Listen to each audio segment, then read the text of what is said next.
All right, today we're diving into a text called The Intermediate Life Manual, Part 2. And let me tell you, it lays out a complete worldview, a pretty intense diagnosis of humanity's problems, and what it claims is the one very narrow path to salvation. So let's explore what that path actually looks like. Right from the jump, the manual opens with this massive declaration. It sets this incredibly solemn cosmic tone. See, this isn't just about your place in society. It's about your place in the eyes of the heavens, the gods, and the very fabric of the universe. This one sentence, man, it just frames the entire worldview we're about to explore. So before we can even begin to get into the rules and the warnings, we have to start at the top. We've got to understand the central figure, the ultimate authority that everything else flows from. The text defines God, or Shangdi, as the absolute source of everything. And I mean everything, all wisdom, all life, even the Tao itself, the way.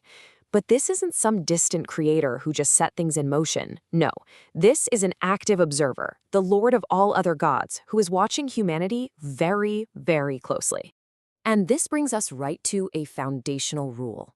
According to this manual, you can have all the book smarts in the world, but that's not what matters. True spiritual wisdom, the kind it says leads to eternal life, is only accessible through one specific feeling: reverence, or what the text calls the fear of God.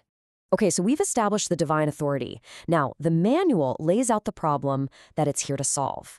And it is a huge one: the claim that the entire world is in a deep, deep crisis.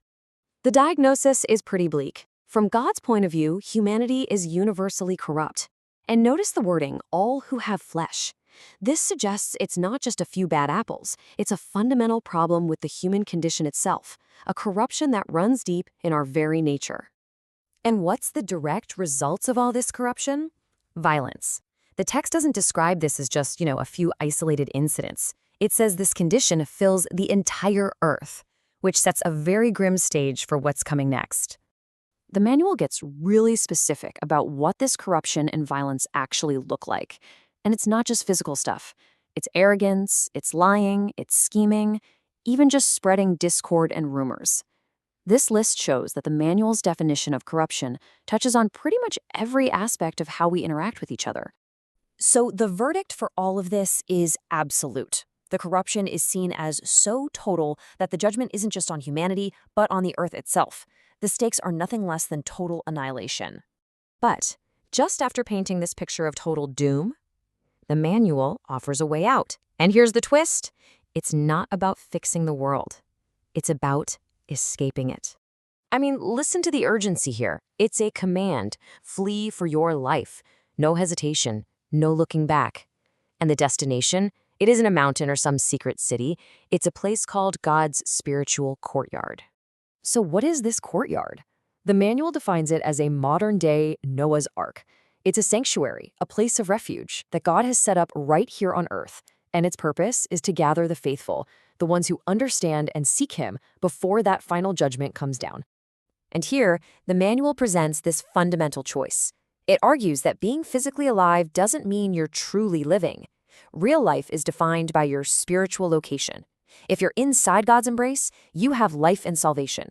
If you're outside, well, that's death and destruction. And get this, you don't have to find this path on your own. The manual says that God sends a messenger, a guide, whose entire job is to protect your spirit and lead you to the safety of that spiritual courtyard. Okay, so let's say you've chosen this path. You've found this refuge. Now what? How are you actually supposed to live? Well, this next section gets very practical, laying out a really clear code of conduct. These are the core rules. Now, a lot of them are probably going to sound familiar. Moral codes you see in other traditions: don't murder, don't steal, don't commit adultery. But they're mixed right in with equally important spiritual commands like shunning idols, worshiping only God. And you absolutely cannot curse or strike your parents. The manual also gives some very direct advice on your social life, and it draws a really sharp line between people of faith and those without. The faithful are described as predictable, safe, governed by a moral conscience.